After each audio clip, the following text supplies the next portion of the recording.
বলছিলাম কোন ধরনের জ্ঞান অর্জন করা নারী পুরুষ সবার জন্য ফরজ আইন, এবং এই জ্ঞান অর্জন করেই মরতে হবে। এই জ্ঞান ছাড়া যদি সে মারা যায় তাহলে সে আজীবন ভুগবে, আজীবন সে কষ্ট ভোগ করবে, যে কষ্টের শুরু আছে শেষ না। তা আমাদের সকলের ঈমান আছে, এটা আমরা বিশ্বাস করি, আমরা মুখে স্বীকার করি আমরা ঈমান এনেছি এবং আমরা বলি আমাদের ঈমান আছে। যদি একটু ঈমান না থাকতো তাহলে আজকের জমে আমরা আসতাম না। কথা হাঁচা নিয়েছি, ঈমান আছে বলি তো আমরা আসতে পেরেছি, তাই না? সেটা ভেজাল যুক্ত হোক আর ভেজাল মুক্ত হোক, যতটুকু আছে ততটুকু ঈমানের বলে আমরা এই পর্যন্ত এসেছি। আল্লাহ আমাদেরকে নিয়ে এসেছি, আলহামদুলিল্লাহ। আমাদের সকলের ঈমান আছে, ঈমানের কিছু খোরাক আছে। শুধু ঈমান থাকলে হবে না, এই ঈমানের চর্চা করতে হবে। এই কাপড় পরেছেন, এখন যে কাপড় পরে এসেছেন আপনার জুমার সালাতে, এই কাপড় কি আজীবনই ময়লাবিহীন থাকে না ময়লা হয়? তাহলে এই কাপড়কে পরিচর্যা করা লাগে না, পরিষ্কার করা লাগে না? এই কাপড় পরিষ্কার করার জন্য কত কি লাগে, সময় দিতে হয়, সে কাপড়টা সাবান দিয়ে পরিষ্কার করতে হয়, আবার ভালো পানি দিয়ে ধৌত করতে হয়, আবার সেটা চিপানি দিয়ে আবার রোদে শুকোতে হয় কিনা? তাহলে শুধু ঈমান এনেছেন, আপনি বলছেন আমার ঈমান আছে, শুধু এই কথার উপর ক্ষান্ত নয়, এই ঈমান আছে বলে এটা আপনাকে ধরে রাখতে হলে আপনাকে জিহাদ করতে হবে এই ঈমানকে টিকে রাখার জন্য। নফসের সাথে, প্রবৃত্তির সাথে, জিন শয়তানের সাথে, মানুষ শয়তানের সাথে করতে হবে কিনা? করতে হবে, এটা আপনাকে ধরে রাখতে হবে। যদি আপনি নিজেকে ভাসিয়ে দেন তাহলে ঈমানকে ধরে রাখতে পারবেন না। এই ঈমানের কিছু খাবার আছে, ঈমানের কিছু খাবার আছে। ঈমানকে বাঁচিয়ে রাখতে হলে, ঈমানকে জিন্দা রাখতে হলে ঈমানের খাবার দিতে হবে। সেই ঈমানের খাবার আছে না নাই? আছে। সেই জ্ঞানের কথা আমি বলবো, আপনার গুরুত্বপূর্ণ পয়েন্টে আমি যাব। আমি শুধু আপনাকে ভূমিকা স্বরূপ কিছু কথা বলবো গুরুত্বপূর্ণ, আপনি একটু এক খেয়ালে মনোযোগ দিয়ে শুনবেন। তাহলে সেই ঈমানের খাবার আছে না নাই? আছে। সে মানে যেমন মানুষের রূহ জিন্দা রাখতে হয়, রূহকে টিকে রাখতে হলে তাহলে রূহের খাবার আছে না নাই? আছে। যদি রূহের খাবার যদি আপনি না দিতে পারেন সে রূহ মারা যায়। আল্লাহ কোরআনে 4টি জায়গায় উল্লেখ করেছেন মানুষের অন্তর বাঁকা হয়, মানুষের অন্তর শক্ত হয়, মানুষের অন্তর অন্ধ হয়, মানুষের অন্তর জং মরিচে পড়ে যায়। আল্লাহ বলেনি? 1 নম্বরে পাবেন সূরা বাকারাতে 74 নম্বর আয়াতে পাবেন, সেখানে আল্লাহ বলছেন মানুষের অন্তর পাথরের চেয়ে শক্ত বেশি হয়ে যায়। আল্লাহ বলেছেন আপনি সূরা ইমরানের 7 নম্বর আয়াতে পাবেন, আল্লাহ বলছেন মানুষের অন্তর বাঁকা হয়ে যায়।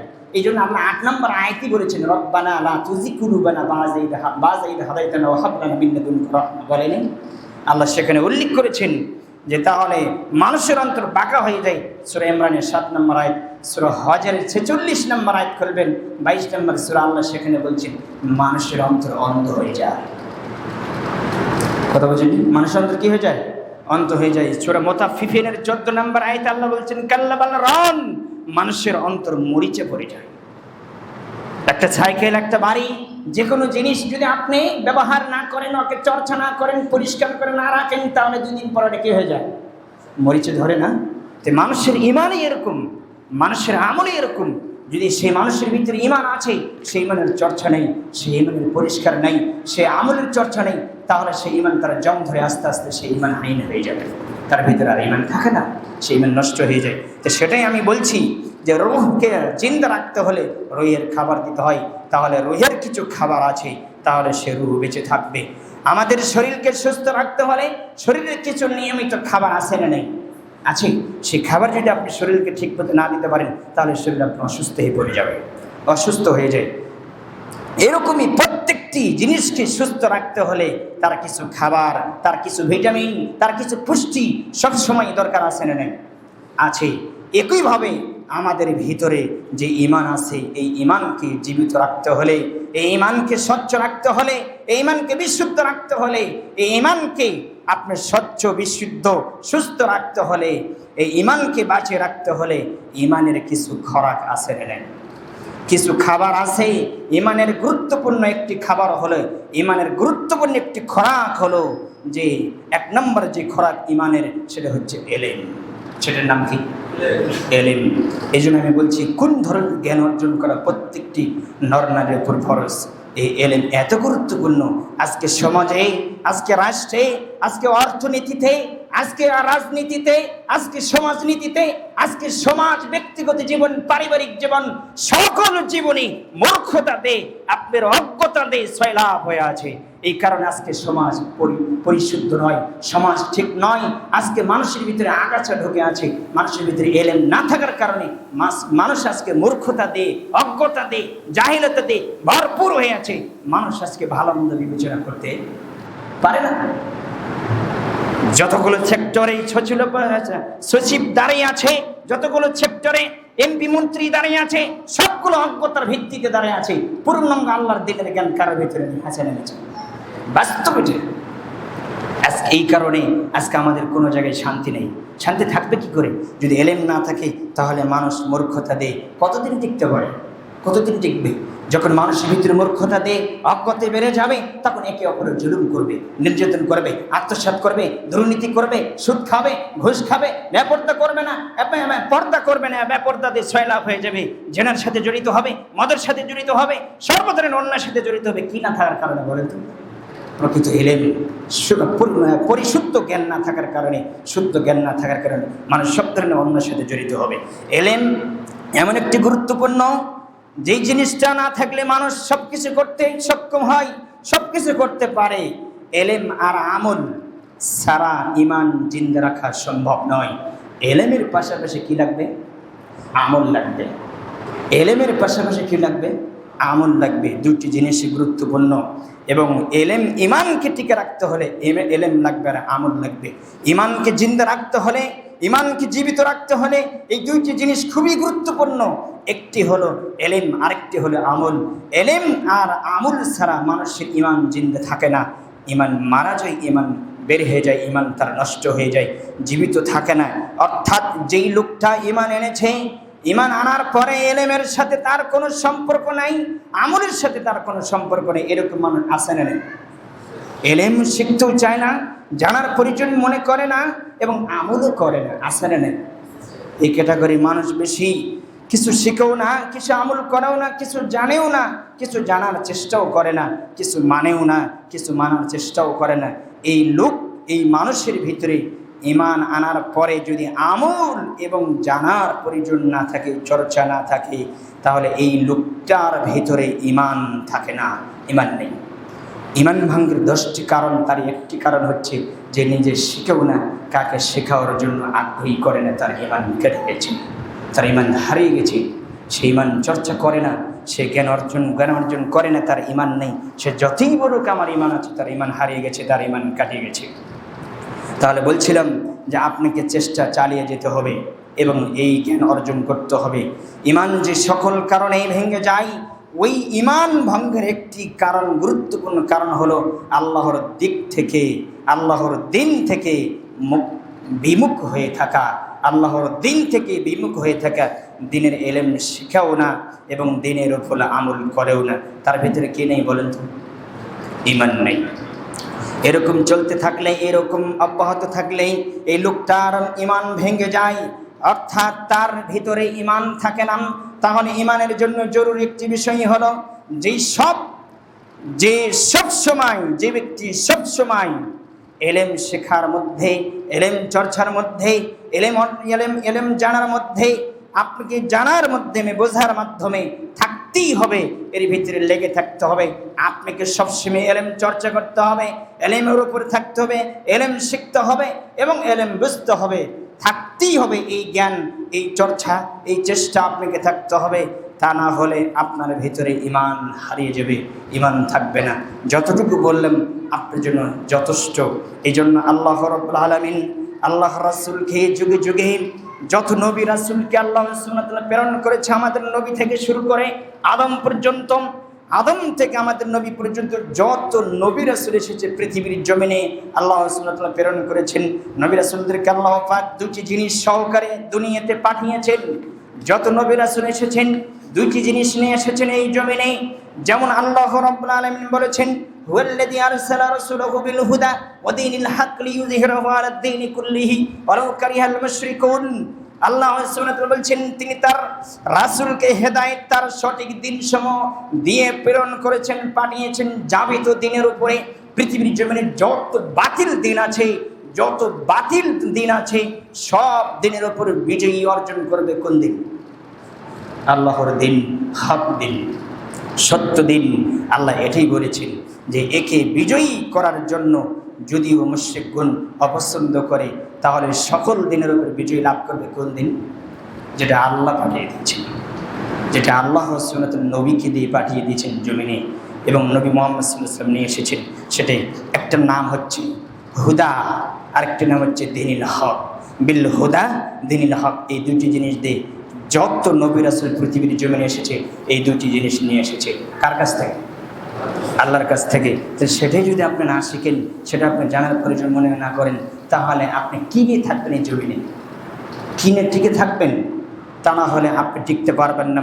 তাহলে হুদা এবং দীনুল হক সহকারে তিনি তার রাসূলকে দুনিয়াতে পাঠিয়েছেন। আল্লাহ সুবহানাহু ওয়া তাআলা, আল্লাহ পাক তার রাসূলকে দুটি জিনিস দিয়ে সহকারে পাঠিয়েছেন, একটি হুদাম, আরেকটি হচ্ছে দীনুল হক অর্থাৎ সত্য দিন এবং হেদায়েত। এই হেদায়েত এবং সত্য দিন দিয়ে আল্লাহ সুবহানাহু ওয়া তাআলা পৃথিবীর জমিনে যত নবী রাসূল এসেছেন এই দুটি জিনিস দিয়ে তাদেরকে পাঠিয়ে দিয়েছেন। এই আয়াতের তাফসিরে আব্দুল্লাহ বিন আব্বাস রাদিয়াল্লাহু তাআলা আনহুমা বলেন, আল্লাহ রাব্বুল আলামিন যে দুটি জিনিস সহকারে রাসূল সাল্লাল্লাহু আলাইহি সাল্লামকে পাঠিয়েছেন, একটি হলো হুদাম, আরেকটি হলো দীনুল হক। এই হুদা মানে হলো আল ইলমুন নাফিয়াম। হুদা মানে হচ্ছে যে উপকারী এলেম, সব এলেম নয়, সব এলেম নয়।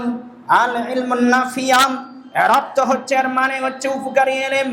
আর আরেকটি দ্বীনি হক মানে হলো, যেটা রাসূল সাল্লাল্লাহু আলাইহি ওয়াসাল্লাম বলছেন যে আর দ্বীনে হক মানে হলো আল ইলমুস সালিহ, আল আমালুস সালিহ। দুটো হচ্ছে উপকারী এলেম একটি, আরেকটি হচ্ছে আমালুস সালিহ, নেক আমল। দুটি স্পেশাল, দুটি দামি। কোনো মানুষ যদি আমল করে গাদাগাদি, আমালান কাসিরান, বেশি বেশি আমল করে, কিন্তু সে আমলে সালিহ নয়, তাহলে সকল আমল তারা কাটা পড়ে যাবে, সবগুলো আল্লাহ নষ্ট করে দেবে। এই জন্য এই দুইটি জিনিস দিয়ে পাঠিয়েছেন। আমল সালেহ মুহাম্মদ সাল্লাল্লাহু আলাইহি ওয়াসাল্লাম বানাই নাই, কে দিয়েছে? কথা বলেন, কে দিয়েছে? আল্লাহ সুবহানাহু ওয়া তাআলা দিয়েছেন। তাহলে আপনি আমি যে বানিয়ে নিয়ে বসে আছি যে আমল, সে আমল আপনার চলবে না।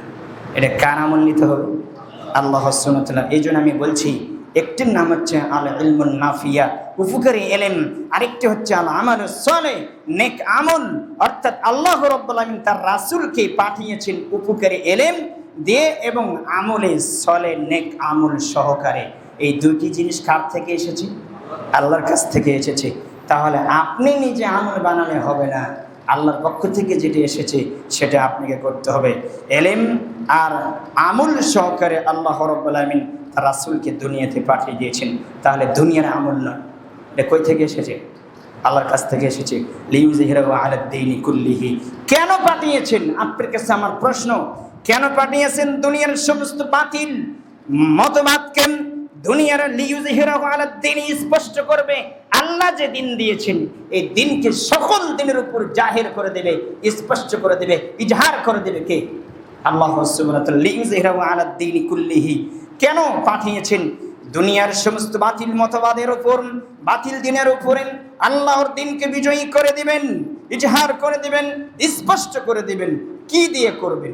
এবার আপনার কাছে প্রশ্ন, আপনি কিটা করবেন? আল্লাহর দিন যেটা সঠিক আর এটা যে মিথ্যা, একজন বেদাত করে, আরেকজন শিরিক করে, আরেকজন তাওহীদের উপর আছে, এটা কি দিয়ে যাচাই করবেন যে এই তাওহীদের উপর আছে, এই শিরিকের উপর আছে? কি দিয়ে যাচাই করবেন? কি দিয়ে প্রমাণ করবেন? কি দিয়ে আপনি সেটা প্রমাণিত করবেন যে এটা হক, এটা বাতিল? সেটার নাম কি? কথা বলেন। এলেম। সেটার নাম কি? এলেম। এলেম দিয়ে প্রমাণ করতে হবে যে এটি শিরিক, এটা বেদাত, আর এটা হচ্ছে তাওহীদ। যদি এলেম না থাকে, শিরিক, বেদাত, তাওহীদ আপনি প্রমাণিত করতে পারবেন না, বুঝতে পারবেন না কোনটা হক কোনটা বাতিল। তাহলে এলেম এত জরুরি, এলেম এত জরুরি। এই জন্য আল্লাহর প্রথম যে স্লোগান, আল্লাহ যে প্রথম যে স্লোগান দিয়েছেন সেটার নাম কি? ইকরা। কি করো করেছেন? পড়েন। আল্লাহর প্রথম স্লোগানের নাম কি বলেন তো? ইকরা, পড়ো। কি পড়বেন? এই আয়াত, একটা আয়াত মেনেছেন জীবনে, ইকরা বিসমি রাব্বিকাল্লাযী খালাক, সেই পড়া পড়ো সেই রবের পড়ো, সে রবের নামে পড়ো যিনি তোমাকে কি করেছে। কার পড়া করছেন বলে? একজন বলেছিলেন, আপনাদের স্মরণ আছে কিনা, মনে আছে কিনা, আমি বলেছিলাম যে কোরআন জানে না, দিন জানে না, কোরআন সুন্নাহ যে বিষয়ে তার জ্ঞান নেই, এই দুটো জানা ছাড়া অন্য জ্ঞান অর্জন করা, বাংলা, ইংরেজি, ফার্সি আরও যেগুলো আছে পৃথিবীর জমিনে যেগুলো বিদ্যা আছে, যেগুলো দুনিয়ার ক্ষেত্রে দুনিয়ার জীবনে চলতে লাগে, এই জ্ঞান অর্জন করা, যে কোরআন জানে না কিন্তু অন্য কোনো জ্ঞান শেখার জন্য যে চর্চা করছে, তার জন্য এটা শেখা হারাম, তার জন্য শেখা এটা হারাম, তার জন্য এটা শেখা হারাম। যে কোরআন জানে না, সে অন্য লাইনে লেখাপড়া করে পড়াশোনা করতেছে এবং আপনার ধরেন মাস্টার্স কমপ্লিট করতেছে, ইঞ্জিনিয়ার হবে, আরও কিছু হবে, কিন্তু সে কোরআন কিছুই জানে না, কোরআন পড়তেও জানে না, ওই ইঞ্জিনিয়ার হওয়া তার জন্য হারাম। কোরআন জানতে হবে, পাশাপাশি ইঞ্জিনিয়ার হন, আমি আপনাকে নিষেধ করিনি। দরকার আছে সচিবালয়, দরকার আছে ম্যাজিস্ট্রেটের, দরকার আছে আপনার সকলেরই দরকার আছে, এমবিবিএস ডাক্তারের দরকার আছে, কিন্তু তাকে আগে কি জানতে হবে? এই কোরআন। যদি কোরআন না বোঝে, কোরআন যদি না জানে, তাহলে সে মানুষকে হত্যা করবে, দিনে ধরবে, মানুষকে পোষাই যেরকম করে ওইরকম ব্যবহার করবে। আজকে তাই করছেন, কথা হাঁচা নেমেছে। অতএব আপনাকে আমি বলছি যে আপনি আসল প্রকৃত দিন সেই জ্ঞান অর্জন করেন। যদি আপনার দিন না থাকে, তাহলে আপনার দ্বারা সফল নাই হওয়া সম্ভব। আল্লাহ তুমি বোঝার মানব তুমি তৌফিক দান করো। তাহলে বলছিলাম, দুনিয়াতে যত কুফরি শিরকি মতবাদ আছে, যত কুফরি ধর্ম আছে, যত কুফরি দিন আছে, এগুলি থেকে ইসলামকে বিজয়ী করার, ইসলামকে স্পষ্ট করার মাধ্যম হচ্ছে, সবচেয়ে পাওয়ারফুল যে মাধ্যম হচ্ছে, সেটার নাম কি? আমল এবং এলেম। এলেম এবং আমল, এই দুটি জিনিস ছাড়া আপনি ইসলামকে বিজয়ী করতে পারবেন না, অসম্ভব। মূর্খতা দেন, জাহেলাতে দেন এবং বর্বরতা দেন, অসভ্যতা দেন, আপনি ইসলামকে বিজয়ী করতে পারবেন না। আপনাকে প্রকৃত আল্লাহর পক্ষ থেকে যে জ্ঞান দেওয়া হয়েছে, এই জ্ঞান দিয়েই, এই জ্ঞান দিয়েই সমাজকে আপনাকে আলোকিত করতে হবে, এই সমাজকে সুশিক্ষাতে পরিণত করতে হবে। যদি সমাজকে আপনি সুশিক্ষায় যদি না দিতে পারেন, তাহলে সমাজ আজকে অন্ধকার, আসলেই অন্ধকার। সমাজে একটা বিচার পাবেন না, আপনার ন্যায়পরায়ণতা একটা বিচার পাবেন না, সুষ্ঠু একটা বিচার পাবেন না। কারণ যে বিচার করবে সে তো জানে না, কথা হাঁচা নেমেছে, সে জানে, সে হক বাতিল বুঝে না, সে সব কিছু করতে পারে। এলেম এবং আমল না থাকলে ওই লোকের মাঝে আর কাফেরের মাঝে কোনো পার্থক্য থাকে না। যার ভিতরে দিনের এলেম নাই, জ্ঞান নাই, ওই ব্যক্তি কাফের। আর যে ব্যক্তি জানে না, ওই ব্যক্তি আর যে ব্যক্তি জ্ঞান অর্জন করে না, দুইজনের মধ্যে কোনো পার্থক্য নেই। অর্থাৎ কাফের এবং যে জানে না, এই ব্যক্তির মধ্যে দুইজনের মধ্যে কোনো পার্থক্য নেই, হবে। কারণ কখন কাফের হয়ে আছে নিজেই জানে না, কথা মনে বুঝতে পারি না। এলেম আর আমল না থাকলে ওই লোকটার মধ্যে আর শিরিককারী মুশরিকের মধ্যে কোনো পার্থক্য থাকে না, কাফের মধ্যে কোনো পার্থক্য থাকে না। আপনাকে এলেম দিয়ে আপনাকে মুসলিম প্রমাণিত করতে হবে, আমি মুসলিম। যদি এলেম না থাকে, তাহলে আপনি মুসলিম হতে পারবেন না, অসম্ভব। আমি আপনাকে কিছু থিওরি দিব, আপনি শুধু এক দার্সে শুনতে থাকেন। এলেম কেন এত প্রয়োজন, এলেমের এত দরকার কেন, এটা আপনাকে জানতে হবে।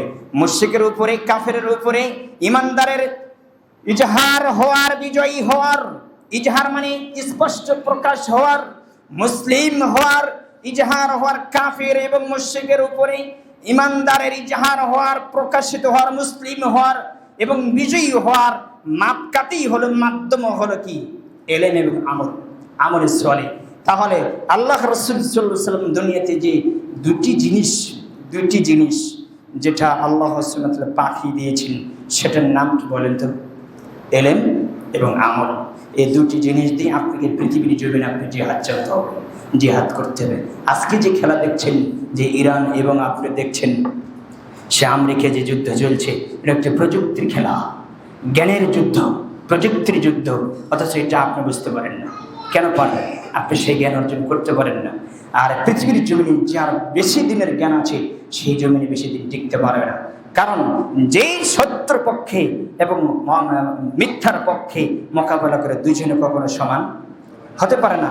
8 দিন পার্থক্য, এবং যে সত্যের উপর বিজয়ী থেকে এবং মানুষকে সত্যের দিকে ডাকে, সেই জমিনে লাঞ্ছিত হবে, অপমানিত হবে, এবং তাকে মানুষ দেখতে পারবে না, ধিক্কার দেবে। আপনি ইতিহাস খুলে দেখেন মুহাম্মদ সাল্লাল্লাহু আলাইহি ওয়াসাল্লামের জীবন থেকে এবং অনেক নবীর জীবন আপনি তাকাই দেখেন তারা কি করেছে। কিন্তু আপনি আমি এখনো মার খাইনি, মানে এখন আপনি আমি পরিশুদ্ধভাবে বিশুদ্ধভাবে মুসলিম হতে পারি না। এ কারণে সমাজ আপনাকে এখন আদর যত্ন করে, সমাজ এখন আপনাকে ভালোবাসে, কারণ আপনি সেই প্রকৃত তাওহীদবাদী মুসলিম হতে পারেন নাই। এই জন্য আপনাকে প্রকৃত মুসলিম হতে হবে। এই জন্য আপনাকে বলছি, সেই মুসলিম আপনাকে প্রমাণিত করতে হবে এক বিশুদ্ধ এলেম। এলেমের ছড়াছড়ি এখানের ভিতরে দেখবেন কত মাদ্রাসা দেখা যায় না, দেখা যায় কিনা, কিন্তু প্রকৃত শিক্ষা কোথায়, বিশুদ্ধ এলেম কোথায়, এটা আপনাকে জানতে হবে। এই জন্য রাসূল সাল্লাল্লাহু আলাইহি সাল্লামের হাদিস বলা হচ্ছে যে তুমি কার কাছে জ্ঞান শিখবে তাকে আগে চেনো, শেখে, কারণ এই জ্ঞানটাই হচ্ছে দিন। এই জ্ঞানটা কি দিন। তুমি দিন কার কাছে শিখবে তাকে চিনতে হবে। সে যদি বেদাতি হয়, তাগুত পূজারী হয় এবং শিরক যুক্ত হয়, এবং তাহলে তার ভিতরে সবকিছু যদি থাকে, তাহলে তুমি তার কাছ থেকে ওঠেই পাবা। তার কাছে হক পাওয়ার তুমি আশা করিও না। আপনাকে কামারের কাছে গেলে কামারের যে হাতুড় দিয়ে যে মানে আগুন দিয়ে যে পুড়ছে যে লোহাটা, সেটা একটা ঘেরান পান না, দূষিত ঘেরান, পরার ঘেরান পান না। কামারের কাছে গেলে কিসের ঘেরান পাবেন? লোহার পরার ঘেরান পাবেন না, আতরের ঘেরান পাবেন। আর আতরওয়ালার কাছে গেলে কিসের ঘেরান পাবেন? আতরের ঘেরানই পাবেন। একটা জিনিস আপনি মনে রাখেন, আতর আপনি কেনেন নাই, তবে আপনি শুধু দেখছেন, কিন্তু ঘ্রাণকে আতরওয়ালা ঠেকাতে পারবেন? কথা বলেন, ঠেকাতে পারবে? ঠেকাতে পারবেন না। যে প্রকৃত যে হক দিন, সেটা যদি আপনি ধরে রাখতে পারেন, আর হক যদি আপনার উপর থাকে, আল্লাহ সুবহানাহু ওয়া তাআলা বলছেন, হক যখন বাতিলের উপর পড়ে, আমি আল্লাহ সুবহানাহু ওয়া তাআলা সেই বাতিলকে ভেঙে চৌচির করে দিই। কিন্তু সেই হক তো আপনার ভিতরে থাকলে, আজকে দেখেন আপনি বাতিল খালি চারাতে উঠছেন, বোঝাই উঠছেন, কিন্তু আজকে হক দিনে দিনে আপনি নেমে যাচ্ছে। কেন? কারণ কি? আপনার কারণে, আপনি আমার কারণে। এই জন্য আপনাকে প্রকৃত হককানি ব্যক্তি হতে হবে, এবং প্রকৃত হক মানার জন্য আপনার সেরকম যোগ্যতা জ্ঞান থাকতে হবে। আল্লাহ তুমি বোঝার এবং মানার তুমি তৌফিক দান করো আল্লাহ। সেই জ্ঞান আপনি অর্জন করেন এবং চেষ্টা চালিয়ে যান। তাহলে বলছিলাম যে এলেম আপনার লাগবে, এলেম ছাড়া আপনি কিছু করতে পারবেন না। ঈমান আনার জন্য আল্লাহ সুবহানাহু ওয়া তাআলাকে জানতে হবে। ঈমান আনার জন্য আল্লাহ সুবহানাহু ওয়া তাআলাকে জানতে হবে। যেই জিনিসটা লাগবে, ঈমান যে আনবেন, কিসের ভিত্তিতে আনবেন, কি দিয়ে আনবেন, এই জন্য এই জানা ছাড়া কোনো ব্যক্তির ভিতরে ঈমান আসে না।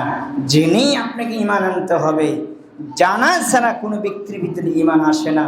তাহলে এলেম ছাড়া কোনো ব্যক্তির ঈমান আনা সম্ভব হবে না।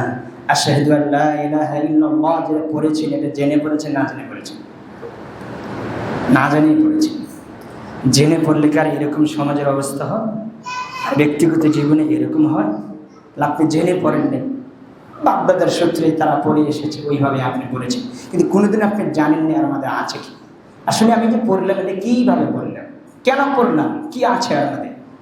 এই জন্য আপনাকে এটা আগে জানতে হবে, তারপরে পড়তে হবে। এই জন্য রাসূল সাল্লাল্লাহু আলাইহি ওয়াসাল্লাম যখন সাফা পাহাড়ে উঠে যখন বলেছেন, ইয়া আইয়ুহান নাস, হে সকল মানুষ, কুলু লা ইলাহা ইল্লাল্লাহ তুফলিহুন, হে সকল মানুষ তোমরা বলো লা ইলাহা ইল্লাল্লাহ, যদি তোমরা বলো তাহলে তোমরা সফল হবে। কিন্তু আবু লাহাব আরো যারা লিডার ছিল, আবু লাহাব তাকে মারার জন্য কি করলেন? জিহাদ করলেন। কাকে? মুহাম্মদ সাল্লাল্লাহু আলাইহি ওয়াসাল্লাম। তিনি কি জানেন না আপনাদের কি আছে? কথা বলেন। তিনি জানেন কি, জানে কিনা? অবশ্যই জানে। তিনি জানে যে এই বাক্য পড়লে আর কোনো দেবদেবী চলবে না, কোনো হবল কোনো মূর্তি চলবে না, লাট কোনো মূর্তি চলবে না, কোনো নেতার আনুগত্য চলবে না, কারো ইবাদত চলবে না, শুধু একমাত্র কার ইবাদত করতে হবে? আল্লাহর। এই জমিনে কারো আইন চলবে না, শুধু এক আল্লাহর আইন মানতে হবে। তিনি জানে, এই কারণে তিনি এটা বলেছেন। তুমি কি এই জন্য ডেকেছো আমাদেরকে? আর তুমি এতগুলো মাবুদকে এক মাবুদ করে দিলে, আর আপনি সারাদিনই পড়েন, কিন্তু আপনার ভিতরে কোনো হেতে কি হেন আপনার জাগে না। তার মানে আপনি বুঝে পড়েন, আপনি বুঝেন না। এই কারণে আপনার আমার ভিতরে কোনো পরিবর্তন নেই। আল্লাহ তুমি বোঝার এবং মানার তুমি তৌফিক দান করো আল্লাহ। বলছিলাম যে জ্ঞান ছাড়া ঈমান হতে পারে না, আর ঈমান ছাড়া কোনো জ্ঞান হতে পারে না। জ্ঞানও লাগবে, ইমানও লাগবে। আর জ্ঞান দিয়েই আপনাকে ইমান আনতে হবে, আল্লাহকে চিনতে হবে। তাছাড়া আপনি আল্লাহকে চিনতে পারবেন না। এলেম ছাড়া ইসলামের কোনো বিধিবিধান, কোনো কিছু আমল করা সম্ভব? এলেম ছাড়া পারবেন? এলেম ছাড়া ইসলামের কোনো আমলই আপনি করতে পারবেন না, অসম্ভব। আপনি করতেই পারবেন না। এজন্য এলেম জরুরি না অজরুরি? জরুরি। কেমন জরুরি? ফরজে আইন। ফরজে আইন। আপনাকে যতটুকু জ্ঞান অর্জন করলে ইসলামের বিধিবিধান আপনি জানবেন, যেটা ফরজে আইন করা হয়েছে, ততটুকু আপনার। আর যেগুলো বিভিন্ন রকম মাসলা মাসাইল যেগুলো আছে, সেগুলো জানা ফরজে কিফায়ে, সেগুলো আপনি জানলে আপনার জন্য ভালো, না জানলে আপনাকে ধরা হবে না। কিন্তু যেটা জানা ফরজে আইন, সেটা আপনাকে জানতেই হবে। এটা আপনাকে জেনেই মরতে হবে, আর কোনো বিকল্প নেই। বলছিলাম যে ইসলামের কোনো বিধিবিধান এলেম ছাড়া আপনি মানতে পারবেন না। যেমন আপনাকে আমি কিছু উদাহরণ দেব। উজু করতে গেলে এলেম লাগে কিনা? লাগবে না? যদি উজু করতে যে এলেম লাগে, যদি এলেম যদি শুদ্ধ না হয়, তাহলে আপনি কি পড়বেন? শুধু উজু করতে যে এই দেশের মানুষ 13টি বেদাত করে। কয়টি বেদাত করে? 13টি বেদাত করে। সূরা কদর পড়ে, তারপরে ঘাড় মাসওয়া করে, তারপরে বিসমিল্লাহির রহমানির রহিম পড়ে, তারপরে দেখবেন আকাশের দিকে হাত আঙ্গুল উঁচু করে দোয়া পড়ে, করেন। আবার বলে যে উজুর ভিতরে যদি কথা বলে, তাহলে 4জন ফেরেশতা 4 কানে রুমাল ধরে নিয়ে আসে। যদি কথা বলে, তাহলে একটা কথা বললে আরেক ফেরেশতা এক কোণা ছেড়ে দিয়ে চলে যায়, আরেকটা কথা বলে আরেক কোণা ছেড়ে দেয়, আরেক কথা বলে আরেকটা ছেড়ে দেয়, আরেক কথা বলে আরেকটা ছেড়ে দেয়। এগুলো আছে না? নাই? আছে। এগুলো সব টোটাল ভিত্তিহীন কথা, যার কোনো ভিত্তি নেই। পাইছেন কই? আর উজু ভঙ্গের কারণে এই দেশের প্রতিষ্ঠানে, শিক্ষা প্রতিষ্ঠানে 13টি লেগে লেগেছে। কয়টি? অথচ এগুলো উজু ভঙ্গের কারণ না। আপনি জিজ্ঞাসা করেন, আপনি দাবি করছেন মুসলিম, অথচ রাসূল সাল্লাল্লাহু আলাইহি ওয়াসাল্লাম বলছেন একজন মা তার উজু করা অবস্থায় বাচ্চাকে দুধ খাওয়াবে, উজু নষ্ট হবে না।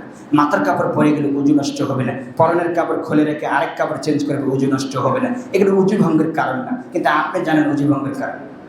কথা হাঁচা নেমেছে। কই পেয়েছেন? কোনোদিন জানছেন? আপনি জিজ্ঞাসা করছেন? পরপুরুষ আরেকজন আরেক পুরুষ দেখলে পরে উজু নষ্ট হয়, কই পেয়েছেন? এগুলো একটাও কারণ না। মুহাম্মদ সাল্লাল্লাহু আলাইহি ওয়াসাল্লাম যেটা বলছেন, সেটা তো আপনি অর্জন করেননি। তাহলে সেই এলেমের দরকার আছে না নাই? আছে। আজকে আগাছা দিয়ে, অজ্ঞতা দিয়ে সমাজ ভরপুর হয়ে আছে। এই জন্য আজকে যদি হক বলি, আমি এখন যদি বলি এটা হক, তাহলে আপনি মেনে নিতে পারেন না। কারণ আজীবন আপনার জীবনের শুরু থেকে তো আপনার যে আগাছার ভিতরে, বর্বরতার ভিতরে, অজ্ঞতার ভিতরে ডুবে আছেন। কথা হাঁচা নেমেছে। এই জন্য আপনি হক মেনে নিতে পারেন না সহজে। কারণ হুজুর আপনি কইভাবে শিখেছে আগে থেকে, তা আপনাকে সেটা জানতে হবে না।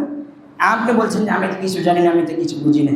জি না, আল্লাহ এটা বললে আপনি নাজাত পেয়ে যাবেন, ছাড় পেয়ে যাবেন, বিষয় এরকম নাই। আল্লাহ বলছেন সূরা রোমের 7 নম্বর আয়াত খুলে দেখেন, 30 নম্বর ছিল। আল্লাহ বলছেন ওরা দুনিয়া বিষয়ে খুব ভালো বোঝে, ও বুঝে না পরকাল। আল্লাহ বলছেন যে বনী ইসরাঈল 17 নম্বর সূরা 72 নম্বর আয়াত খুলে দেখবেন, যারা দিন বিষয়ে অজ্ঞ ও হক এবং হক জানার বিষয় করে তারা কোনো চেষ্টা ছিল না, এবং দিন বিষয়ে তারা অজ্ঞতা ছিল, কিন্তু সে জানে নাই, জানার প্রয়োজন মনে করেনি। আল্লাহ বলছেন কাল কিয়ামতের দিন ওকে আমি অন্ধ করে তুলব, আর ওই পথভ্রষ্টকারীদের কাতারে উঠে যাবে। খুলে দেখেন, আল্লাহ বলেছেন 1450 বছর হয়ে পড়ে আছে কোরআন। আপনি একদিনও খুলে দেখলেন না, একদিনও বুঝলেন না। আল্লাহ বলছেন ফাসালু আলা যিকরিন কুনতুম লা তাআলামুন বিল বাইনাতি ওয়াজ জুবুর। হে দুনিয়ার অজানা মানুষ, তোমরা জানো না, জানা মানুষের নিকটে জানো। জানে কে? তোমার বড় হুজুর? জি না, জানে কে? আল্লাহ বলছেন ফাসালু আলা যিকরিন কুনতুম লা তাআলামুন। যে জিকির সম্বন্ধে, জিকির বলতে কি বোঝানো হয়েছে? আল কোরআন, মুহাম্মদ সাল্লাল্লাহু আলাইহি ওয়াসাল্লাম সুন্নাহ। যে জিকির বলতে যে জিকির সম্বন্ধে জানে, আল্লাহর কোরআন সম্পর্কে জানে, তার কাছে জানো, জানা মানুষের নিকটে জানো। এতটুকু বললে যথেষ্ট ছিল, কিন্তু আল্লাহ বলেনি। আল্লাহ যদি এতটুকু বলতে, তাহলে মানুষ প্যাসে পড়ে যেত, মানুষ সমস্যায় পড়ে যেত। কিন্তু আল্লাহ বলছেন বিল বাইনা, যে সুস্পষ্ট বলতে পারে, অস্পষ্ট না। সুস্পষ্ট মানে কি? ইমাম সাহেব কই পাইলা যে বস্তমি যে মাকে আপনার রাত্রে পানি পান করেছিল, পানি পান করাতে নিয়ে গেছিল, এক পর্যায়ে সে মাকে দেখছে ঘুমিয়ে গেছে। তিনি সারা রাত দাঁড়িয়েছিলেন। অনেক লম্বা ঘটা হুজুর সুন্দরকে বলে এই মেম্বরে ওঠে, কতটা ডাহা মিথ্যা কথা বলে, কোনোদিন আপনি যাচাই করে প্রয়োজন মনে করলেন না। সে বলছে যে পানি এক পর্যায়ে দিতে পারে নাই, মা ঘুমিয়ে গেছে। তিনি সারা রাত গিলাস নিয়ে দাঁড়িয়েছিল। এক পর্যায়ে মা জান্না হয়েছে, কি ব্যাপার ভাইজি, তুমি এখনো দাঁড়িয়ে আছো? হ্যাঁ, আমি পানি আনতে গেছিলেন, আসে দেখি তুমি ঘুমিয়ে গেছো, তোমাকে আর কষ্ট দিই, আমি সারা রাত দাঁড়িয়েছি। আবার যদি আমি শিওর করি গিলাসতে, তাহলে তুমি রাতের কোন অংশে পানি চাও, তাহলে আমি যদি উপযুক্ত সময় না দিতে পারি, তাহলে আমি তোমার উপযুক্ত সন্তান হতে পারবো না, তাহলে এই জন্য আমি দাঁড়িয়েছি।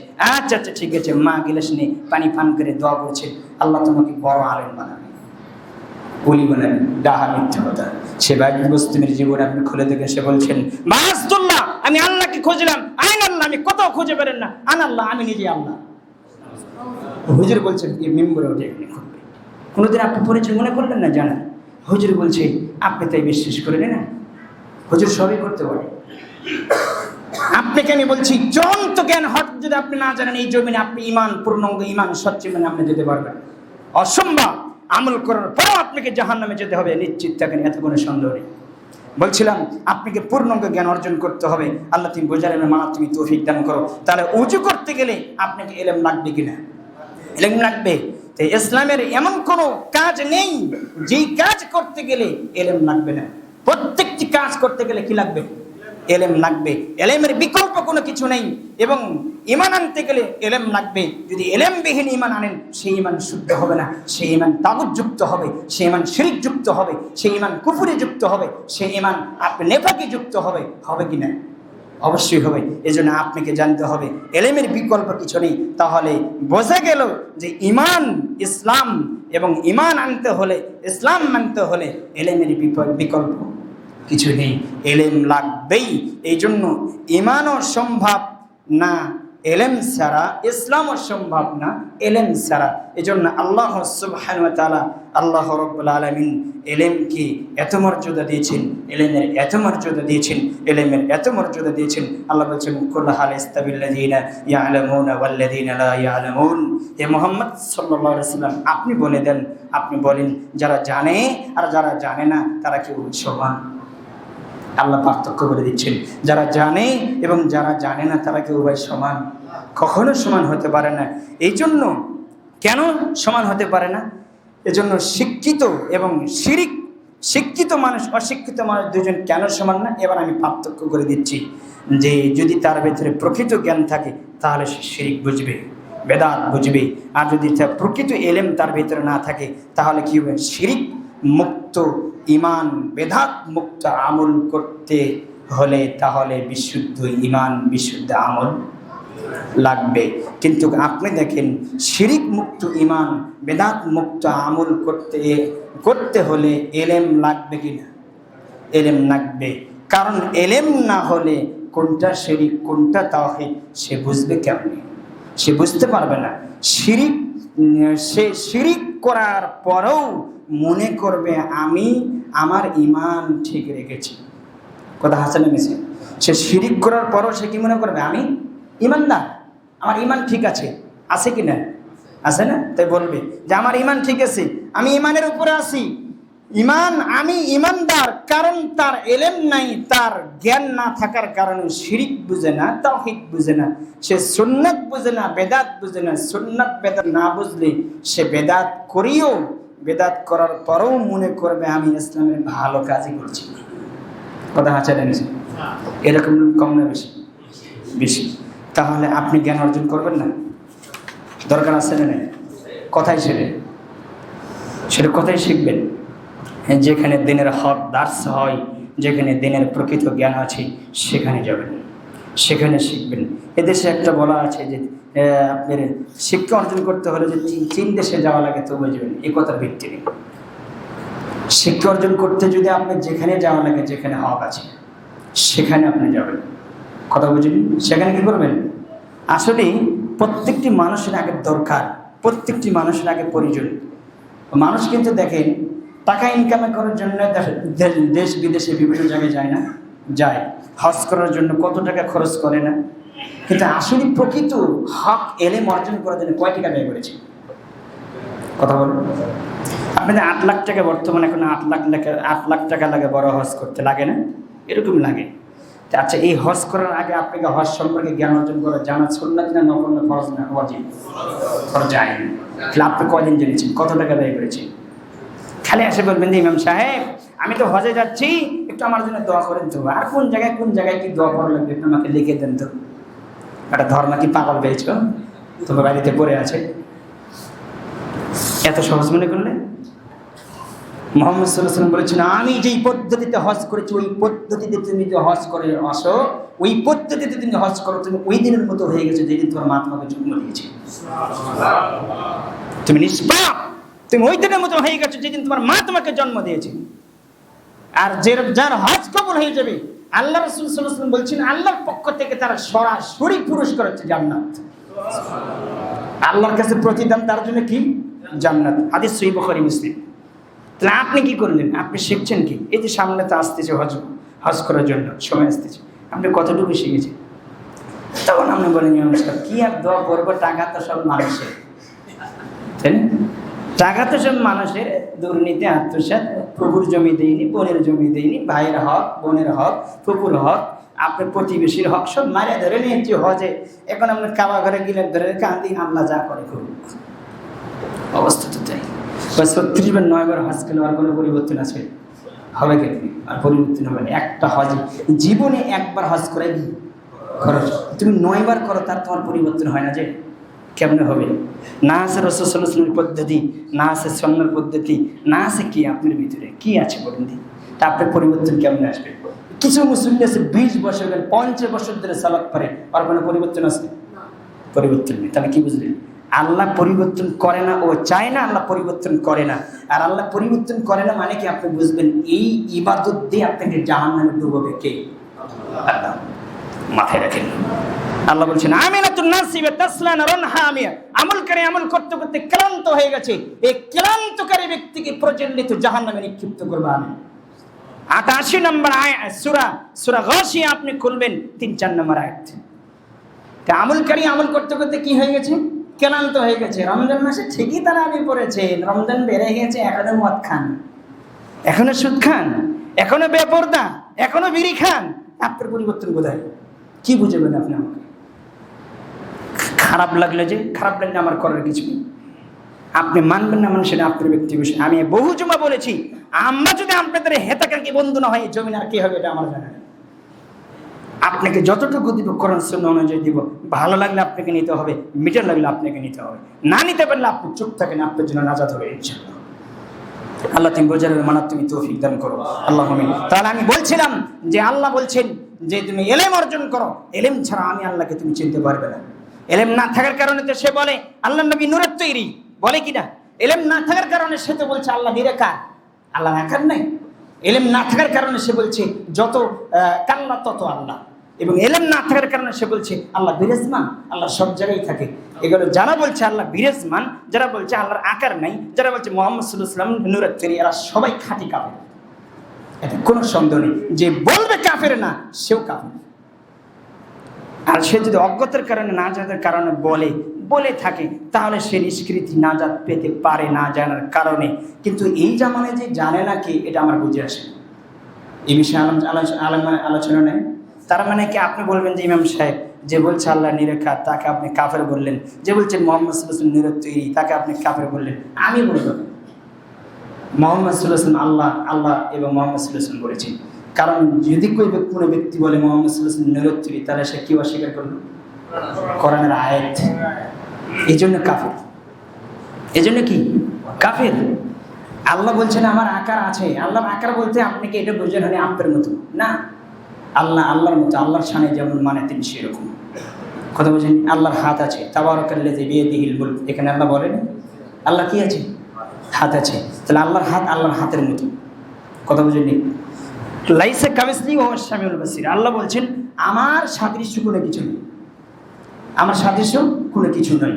তবে আল্লাহর চোখ আছে, আল্লাহর হাত আছে, আল্লাহর নফস আছে, আল্লাহর আত্মা আছে। আল্লাহ বলছেন আমি আমার আত্মার উপর জুলুম করা হারাম করেছি, অতএব আমি কারো জুলুম করা পছন্দ করি না। হাদিসে কুদিছি রাসূল সাল্লাল্লাহু আলাইহি ওয়াসাল্লাম বলেছেন ইন্নামা হারামা যুলমা আলান নাফস। আল্লাহ রাসূল সাল্লাল্লাহু আলাইহি ওয়াসাল্লাম বলেছেন তাহলে আল্লাহর আছে, তবে আল্লাহটার মতো যেমন শানে তার মানে তার আঙ্গুল, হাতের আঙ্গুল আছে, তার হাতের আঙ্গুলে এই 2 আঙ্গুলের মাঝখানে সারা পৃথিবীর জিন ইনসান যত কিছু আছে সবার অন্তর তার 2 আঙ্গুলের মাঝে। তিনি যেমন চাই তেমন নাড়ান, যখন নাড়ান তখন পরিবর্তন হয়ে যায় মানুষের অন্তর। কথা বলছেন সূরা আনফাল খুলে দেখেন 24 নম্বর আয়াত। আল্লাহ বলছেন মুমিনদের জন্য আমি আল্লাহ প্রকাশ স্বরূপ।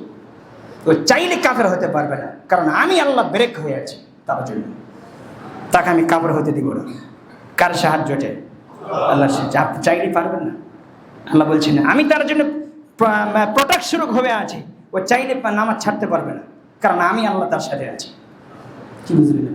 সাথে বলতে কি আপনার সাথে লেগে আছে না? এর সাথে বলতে আমরা বলছি, আল্লাহ বলছেন মা আকুম, মা আমানের সাথে, যে আয়না মা আকুম, যে তোমরা যেখানে থাকো না আমি তোমাদের সাথে আছি। মানে কি? আল্লাহর ক্ষমতা, আল্লাহর সাহায্য, আল্লাহর দয়ে, আল্লাহর ভালোবাসা, আল্লাহর রহমত আপনার সাথে আছে। কিন্তু আল্লাহর সপ্তম আকাশের উপরেই সমুন্নত। কথা মনে বুঝতে পারিনি? বুঝতে ভুল করেছেন আপনি। মুহাম্মদ সাল্লাল্লাহু আলাইহি ওয়াসাল্লাম বলছেন, আল্লাহ কোরআনে বলেছেন, তার ব্যাখ্যা দিয়েছেন। রাসূল সাল্লাল্লাহু আলাইহি ওয়াসাল্লাম বলছেন, মানুষ যখন মারা যায়, মুমূর্ষু অবস্থায় থাকে, যখন কাঁদে, এখানে যখন মানুষ বসে থাকে, পাশে যখন বসে, ডানে বামে যখন বসে থাকে না মানুষ, মাথার পাশে বসে থাকে, আল্লাহ বলছেন তোমরা যত নিকটে বসে থাকো তার, ওই মুমূর্ষু ব্যক্তির নিকটে যত নিকটে থাকো আমি আল্লাহ তার চেয়ে নিকটে। কি বুঝলেন? কি বুঝলেন বলেন? আল্লাহ বলছেন যে ওয়ালিল্লাহিল মাশরিক ওয়াল মাগরিব ফাইনামা তুওয়াল্লু ফাসাম্মা ওয়াজহুল্লাহ। তোমরা পূর্ব দিকে থাকো, পশ্চিম দিকে থাকবে, যেখানে থাকো, যেদিকে যাবে, যেদিকে তাকাবে সেদিকে আমি আল্লাহর চেহারা পাবো। কি বুঝলেন আপনি? যে বোঝা যাচ্ছে আল্লাহ হচ্ছে এমন ক্ষমতাকারী, এমন ক্ষমতাশালী, এমন প্রতিপালক, আল্লাহর জ্ঞানের ভিতরে, আল্লাহর এলেমের ভিতরে সব কিছু বেষ্টন করা আছে। আয়াতুল কুরসি আপনি পড়লেই পাবেন, সেখানে উল্লেখ করা আছে আল্লাহর জ্ঞানের বাইরে কোনো কিছু নেই।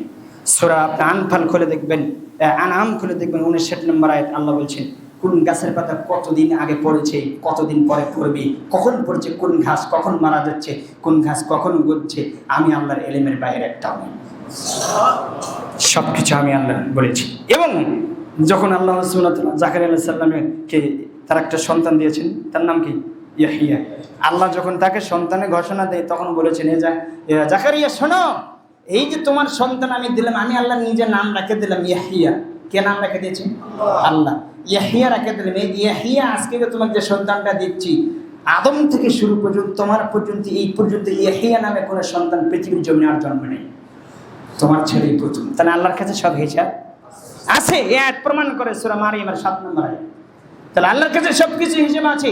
আপনি মনে করেন নাই আদম থেকে শুরু করে আজ পর্যন্ত কত মানুষ আল্লাহ সৃষ্টি করছে, আমাকে আল্লাহ খুঁজেই পাবে না কিয়ামতের মাঠে, এত হিসেব মনে করলেন আপনি? এটা কিভাবে বুঝলেন আপনি? অসম্ভব। আপনার হিসেব আনা আল্লাহর কাছে আছে। গাছের পাতার হিসাব যদি থাকে তাহলে মানুষের হিসাব থাকবে না? আশরাফুল মাখলুকাত, উত্তম জাতি কারা? কুনতুম খায়রা উম্মাতিন উখরিজাত লিন-নাস। আল্লাহ আপনি আমাকে উত্তম করে বের করেছেন, তাহলে সেই হিসাব আপনার কাছে, আল্লাহর কাছে থাকবে না?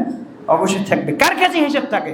একটা গাছের মালিক, গাছ আম গাছ লাগাছে, ও বলছে যে কত আম, আপনাকে সামনে বলছি যে কতটা আম আছে, কয়টা আম আছে, এটা আমি হিসাব করে রেখেছি। কথা ভালো করে বুঝে। কিন্তু এই দুনিয়ার মালিকের কাছে কি গাছের পাতার হিসাব আছে? তো ফলের হিসাব আছে, আম গুনে রাখছে কতটুকু আম আছে বা কতটুকু জাম আছে, গুনে রাখছে। কিন্তু এটা আপনার কাছে ফলের হিসাব আছে, কিন্তু পাতার হিসাব আছে? কিন্তু আল্লাহ বলছে আমার কাছে পাতার হিসেবও আছে। তাহলে আপনি কি ফেলে দিয়েছে? আপনাকে এই পাতার বাহিরে ফেলে দিয়েছে? না, প্রত্যেকটি হিসাব আল্লাহর কাছে আছে। আল্লাহ বলছেন কুল্লা শাইইন আহসাইনাহু কিতাবা, আমি সব কিছু গুনে গুনে লিখে রেখেছি, সুরক্ষিত করে রেখেছি, আমি কিতাবে লিখে রেখেছি। অতএব আপনি বাহিরে নেই। অতএব আপনি সেই সিদ্ধান্ত নেন যাতে আপনি প্রকৃত সেই জ্ঞান অর্জন করে সেই প্রকৃত সে রবকে আপনি চিনে যেতে পারেন, সে রবের গোলামি করে যেতে পারেন। এই জন্য আল্লাহ বলছেন ইকরা বিসমি রাব্বিকাল্লাযী খালাক, পাঠ করো তোমার প্রতিপালকের নামে যিনি তোমাকে কি করেছে? সৃষ্টি করেছে। আল্লাহ বলছেন ফালাম, আগে জানো, আন্নাহু লা ইলাহা ইল্লাল্লাহ, আমি আল্লাহ ছাড়া সত্যিকারের কোনো এলা নেই জমিনে, আসমান উভয় জগতের, সারা পৃথিবীর উভয় জগতের, ভূখণ্ডের যা কিছু আছে সব কিছুর সত্তাকে আল্লাহ সুবহানাহু। অতএব তুমি আগে জানো আমি ছাড়া সত্য কোনো এলা নেই। যেহেতু তুমি জানো সত্য কোনো এলা নেই, এবার তুমি জেনেছো, এবার তোমার জানা হয়েছে, ওয়াস্তাগফির লিযামবিক, এবং তোমার পাপের জন্য তুমি ক্ষমা চাও আমি আল্লাহর কাছে, আমি তোমাকে ক্ষমা করে দেব। আগে জানতে হবে ক্ষমা করার অধিকার কে রাখে? আল্লাহর পর ওমা তাশাউনা ইল্লা ইয়াশা ফাআলুল লিমা ইউরিদ, তিনি যেমন চান তেমন করেন, যেমন চান তেমন। এই শব্দগুলো কোরআনে এসেছে। আল্লাহ বলছেন আমি যেরূপ চাই আমি সেরূপ করি, আমার চাওয়ার বিরুদ্ধে কেউ প্রতিবাদ করতে পারে না। আপনি দেখবেন ওয়ালা ইয়াখাফু বাহা শব্দ পাইছেন সূরা শামসের শেষের আয়াত, 15 নম্বর আয়াত আপনি দেখবেন, সেখানে আল্লাহ বলছেন সারা পৃথিবীর মানুষকে যদি কিয়ামতের মাঠে এক কাজে জমা করে, যিনি ইনসান সবকিছু যদি আমি জমা করে, কত শক্তিশালী বাহিনী চলে গেছে, সামুদ জাতি, আদ জাতি, কত শক্তিশালী, সবাইকে একত্রিত করে আমি যদি সবাইকে একসাথে জাহান্নামে ঢোকাই, ওয়ালা ইয়াখাফু উকবাহা, আমার এই ভয় নেই তারা প্রতিবাদ করে আমাকে কষ্ট দেবে। আল্লাহ বলেছেন আমার এই ভয় নেই যে তারা প্রতিবাদ সবাই একত্রিত হয়ে আমার কোনো কিছু করতে পারবে, এই ভয় কারা আছে? আল্লাহ কোরআনে বলেন এসে ওয়ালা ইয়াখাফু উকবাহা, এই ভয় আমি করি না, কারণ এটা তো কেউ করতে পারবে না, কারণ সব কিছু কারণ অনুমতিতে চলে, আল্লাহর অর্ডারে চলে। আল্লাহ কি বলেন এই বলেন দেখেন, আল্লাহ এটাও বলেছেন সূরা আপনারা সূরা মুরসাল খুলে দেখবেন 38 নম্বর আয়াত থেকে আপনি দেখবেন 35 থেকে 38 পর্যন্ত আপনি দেখবেন, আল্লাহ বলছেন হাযা ইয়াউমুল লা ইয়ানতিকুন, সেদিন কোনো মানুষ কোনো কথা বলতে পারবে না। হাযা ইয়াউমুল ফাসলি জামাআনাকুম ওয়াল আওয়ালিন, আমি সমস্ত মানুষকে জমা করব, একত্রিত করব, করে আমি বলবো যে ইন্না কানা লাকুম কাইদুন ফাকিদুন, যে তোমরা যতগুলো জিন ছাড়া উপস্থিত হয়েছো, দেখি তোমরা কিছু আমার পাল্টা কিছু করতে পারো কিনা, করো দেখি। যেটা আল্লাহ কোরআনে তুলে দিয়েছেন, আল্লাহ নিজে প্রতিবাদ না, আল্লাহ নিজে বলছি, তার ক্ষমতা পাওয়ার তিনি স্বীকার করেছেন। সারা পৃথিবীর জিন ইনসানকে আমি কিয়ামতের মাঠে জমা করে বলবো যে তোমরা কিছু করতে পারো কি, আমার দেখো ক্ষমতা খাটাও দেখি, পারো কি? পারবেন? এত কিছু আল্লাহ প্রমাণ দেওয়ার পরে কোরআনের ভিতরে, এরপরে সে আল্লাহর সাথে গাদ্দারি করেন, সে আল্লাহর সাথে গাদ্দারি করেন, জেনে রাত জুলুম করে যাচ্ছেন। আপনি একজন নগণ্য সৃষ্টি জীব, আল্লাহর বহু বড় বড় সৃষ্টি আছে, সে তিমি মাছ খুলে দেখেন, সে হাতি খুলে দেখেন, সে হাতি দেখেন, সে দিকে তাকে দেখেন, এমন এমন প্রাণী আপনি জীবনের চোখে দেখেন নাই, এমন এমন বিশাল বিশাল প্রাণী আল্লাহ সৃষ্টি করে গেছে। মুহাম্মদ সাল্লাল্লাহু আলাইহি ওয়াসাল্লাম বলছেন তোমার রাতের গভীরে বেশি চলো না, তোমার রাতের বেশি গভীরে চলো না, কারণ আল্লাহ এমন এমন প্রাণী সৃষ্টি করে রেখেছে যেগুলো গভীর রাত্রের রাস্তায় চলে, জীবনে তোমরা দেখো না। এত বিশাল বড় বড় প্রাণী আল্লাহ সৃষ্টি করে রেখেছে। আল্লাহ বলেছেন এত বড় বড় প্রাণী আমি সৃষ্টি করে রেখেছি, সব আমার অধীনে চলে, সব আমার গোলামি করে, তারা স্বইচ্ছেই ইচ্ছা করে আমার গোলামি করে, কিন্তু এই মানুষ এবং জিন আমি আল্লাহ নাফরমানি করি। আল্লাহ বলেনি করেন লাকাদ খালাকাল ইনসানা ফি আহসান, লাকাদ খালাকাল ইনসানা ফি কাবাদ, আল্লাহ বলেনি এখানে? তাই আল্লাহ বলেছেন, কোরআনে উল্লেখ করেছেন, এই জন্য আমি আপনাকে বলছি ফাআলাম, আগে জানো আন্নাহু লা ইলাহা ইল্লাল্লাহ, তিনি ছাড়া প্রকৃত হক কোনো মাবুদ নেই, সত্যিকারে কোনো ইলাহ নেই। এটা যখন তোমার জানা হবে, এবার তুমি আল্লাহর কাছে ক্ষমা চাও। আল্লাহ বলছেন তোমার যত পাপ হয়েছে, কারণ ক্ষমা আমি আল্লাহ করতে পারি, সারা পৃথিবীর মানুষকে যদি আমি ক্ষমা করে দিই, যে যত অন্যায় করে থাক না কেন, আমি যদি ক্ষমা করি, পাল্টা এই প্রশ্ন কেউ করতে পারবে না তুমি কেন ক্ষমা করলে? পারবে? এই ক্ষমতা কারণ আছে। আল্লাহ বলছেন আমি সেই আল্লাহ। আল্লাহ বলছেন সূরা আনাম 95 নম্বর আয়াত করে দেখেন, আল্লাহ বলছেন যে ইখরিজুল হাইয়্যা মিনাল মাইয়িত ওয়া মুখরিজুল মাইয়িতা মিনাল হাইয়্য, আমি আল্লাহ জীবিত করতে পারি, আমি আল্লাহ মৃত্যু ঘটাতে পারি, আমি আল্লাহ জীবিত করতে পারি, আমি আল্লাহ মৃত্যু ঘটাতে পারি। তোমাদের ভিতরে কেউ পারে জীবিত করতে, মৃত্যু ঘটাতে? তাহলে আমি আল্লাহ ঘোষণা দিলাম তুমি আল্লাহ। দেখেন আপনি খুলে দেখেন সূরা আনামের 95 নম্বর আয়াত খুলে দেখবেন, আল্লাহ বলছেন যেহেতু তোমরা কেউ পারবে না, তো এবার স্বীকার করো যালিকুমুল্লাহ, আল্লাহ বলছেন আমি আল্লাহ, আমি পারি এই কাজ। তাহলে আল্লাহ প্রমাণ দেয়নি, আল্লাহ কোথায় আছে সেগুলো? তা আপনি তো জানেন না, সে এলেন, সে জ্ঞান অর্জন কোনোদিন করেনি, তা আপনি জানবেন কী করে? কথা মানে বুঝতে পারেনি। তো সে আল্লাহকে চিনতে হবে না? সে আল্লাহকে চিনতে হলে কি লাগবে? এলেম লাগবে। এই এলেমের দরকার। এবার আমি সংক্ষিপ্ত কিছু কথা বলবো আপনার এই বিষয়ে, আমি কয়েকটি জমে আমি আলোচনা করব, কোন জ্ঞান অর্জন করা আপনার জন্য ফরজ, এই বিষয়ে আমি গুরুত্বপূর্ণ আপনি বিস্তারিত আলোচনা করবো, আপনার দরকার। এবার আসেন যে 1 নম্বরে যে জ্ঞান অর্জন করবেন সেটা হচ্ছে আপনার সাথে আমার কথা, যেই জ্ঞান আপনার রবকে চেনাবে। 1 নম্বর জ্ঞান কি? যে জ্ঞান আপনার রবকে চেনাবে। আপনার কাছে জমিনে আসার পর আগে কি চেনা? রবকে চেনা। কিন্তু আজকে যেগুলো সন্তানগুলো জন্মগ্রহণ করেছে, আগে চেনে কি? কথা বলেন না কেন? রবকে চেনে? রবকে চেনেন? আপনি চিনেছেন? চিনেন না, আপনি নিজেও চিনেন না, আপনার সন্তানগুলো চেনেন না। তা রবকে চিনতে হলে, তো রবকে চিনতে হলে কোন জায়গায় যেতে হবে? কোরআনে ফিরে যেতে হবে। এই কোরআন যদি মানুষ আজকে মানুষের অন্তরে যায়, এই কোরআন যদি জীবনে বাস্তবায়ন করে, এই কোরআন যত কোনো মুসল্লি এসেছেন, যদি কোরআন অনুযায়ী আপনার জীবন গড়ান, কালকে এই সমাজ কোরআন অনুবাদে চলবে ইনশাআল্লাহ। কালকে আপনি রাষ্ট্র পর্যায়ে কোরআনের বিধান চলে যাবে, কথা হাঁচা নেমেছে। কিন্তু যাদেরকে দায়িত্ব দেখে গেছেন, এরা হলো কোরআনবিহীন দায়িত্বশীল, এরা হচ্ছে কোরআনবিহীন দায়িত্বশীল, এদের ভিতরে কোরআন কারণে। অতএব এখান থেকে আপনাকে বেঁচে থাকতে হবে। 1 নম্বরে যে জ্ঞান অর্জন করবেন সেটা হচ্ছে আপনি রবকে চিনতে হবে। 2 নম্বরে যে জ্ঞান অর্জন করবেন সেটা হচ্ছে আপনাকে দিন চিনতে হবে। কোন দিন? কোন দিন দিয়ে আল্লাহ জমিনে পাঠিয়ে দিয়েছেন মুহাম্মদ সাল্লাল্লাহু আলাইহি ওয়াসাল্লামকে, কোন দিন, সেই দিন সম্পর্কে আপনি জ্ঞান থাকতে হবে। এই দিন সম্পর্কে আপনাকে বুঝতে হবে। যেই জ্ঞান অর্জন করবেন ওই জ্ঞান আপনাকে অর্জন করতে হবে যেই জ্ঞান মুহাম্মদ সাল্লাল্লাহু আলাইহি সাল্লামকে জানাবে, চেনাবে, তাকে চিনতে হবে। এই চিনেছেন কিনা, জেনেছেন কিনা, আপনি রবকে চিনেছেন, আপনার রবের দিন কি চিনেছেন, দিন কি জেনেছেন, আপনার রবের নবী মুহাম্মদ সাল্লাল্লাহু আলাইহি সাল্লামকে কি আপনি জেনেছেন, চিনেছেন, এই জানলেন কিনা, চিনলেন কিনা, এটা আবার কবরে প্রশ্ন করা হবে। কোথায় প্রশ্ন করা হবে? কবরে জিজ্ঞাসা করা হবে। আপনাকে বলা হবে তোমার রবকে, মান রব্বুকে, তোমার রবকে, তোমাকে বলা হবে তোমার রবকে, কবরে প্রশ্ন করা হবে। আচ্ছা, মানুষের জীবনের প্রথম ঘাটির নাম কি? কবর। প্রথম স্তরের নাম কবর। কবরই তার পরীক্ষা হবে, কবরই তার ফিল্টারিং করা হবে। সে জান্নাতে যাবে না জাহান্নামে যাবে। রাসূল সাল্লাল্লাহু আলাইহি ওয়াসাল্লাম বলছেন তাকে বলা হবে তোমার রবকে। তারপরে বলা হবে তোমার দিন কি ছিল, যে দিন তোমার জানার দরকার ছিল এই দুনিয়ায়, সে দিন তুমি জানে আসোনি। তারপরে বলা হয় তোমার নবী কে ছিল, মুহাম্মদ সাল্লাল্লাহু আলাইহি ওয়াসাল্লাম না আর কেউ ছিল? এটা আপনাকে জিজ্ঞাসা করা হবে। কে তোমাকে সৃষ্টি করেছে, কার ইবাদত তুমি করবে, এই দুনিয়াতে তোমাকে চিনতে হবে, এটা জানতেই হবে। এবং কার নীতিতে তুমি দুনিয়াতে চলবে, কার আদর্শের উপর চলেছো, কে সে? মাইকেল মধুসূদন দত্ত, যারা ইংলিশ নিয়ে আপনি ব্যস্ত, আজকে যে মায়ের পেটের সন্তান এখন এসে আসি, এরপরও আপনি চিনতে ফিকির যে মাইকেল মধুসূদন দত্ত, তাকে বানাতে হবে, সে ইংলিশে কথা বলবে। বাবা যে সন্তান যদি বলে যে যে একটা কাজ করে দিয়েছেন, তখন আপনি শিখেছেন বাবা বলো থ্যাংকু, থ্যাংকু। আজ থেকে শুরু করে মরার আগ পর্যন্ত থ্যাংকু বলেন, ধন্যবাদ বলেন, কোনো নেকি হবে না, বরঞ্চ পাপ হবে। মুহাম্মদ সাল্লাল্লাহু আলাইহি ওয়াসাল্লাম বলছেন কেউ কোনো কাজ করে দিলে তাকে বলতে হবে জাযাকাল্লাহু খায়রান। তখন কি হয় জানেন? ধরেন আপনার ভ্যান আমি ঠেলে তুলে দিয়েছি, আপনি নিচু থেকে উঁচু জায়গায় তুলে দিয়েছি, এখন আপনার কাছে দেওয়ার মতো কিছু নাই, কিছু আছে নেই, তাহলে আপনি এবার কি বলবেন? জাযাকাল্লাহু খায়রান। আমার কাছে দেওয়ার মতো কিছু নেই, আমি এবার আল্লাহর উপর ছেড়ে দিলাম, আল্লাহ তুমি দিও, জাযাকাল্লাহু খায়রান, তুমি উত্তম যাজা দান করো। আল্লাহর কাছে যখন আপনি ফিরে দেন, তখন আল্লাহ বলেন এবার আমি ওকে যে যাজা দিব, যা ও আজীবন দুনিয়াতে ভোগ করে শেষ করতে পারবে না। যদি ওই নিয়তে যদি আপনি পড়েন, আল্লাহর উপর যদি কোনো কিছু চাপে দেন, আল্লাহর কাছে যখন কোনো দায়িত্ব চলে যায়, তখন সেখানে দায়িত্বর পালন করা দ্বারা অবহেলা কোনো কিছু আর থাকে না। তখন কে দায়িত্ব নেন? আল্লাহ সুবহানাহু ওয়া তাআলা। আপনি বলছেন থ্যাংক ইউ, ধন্যবাদ। হে শিক্ষিত পরিবার, এরা হলেন মূর্খ জাহেলেরা। কে বলেছে এরা শিক্ষিত?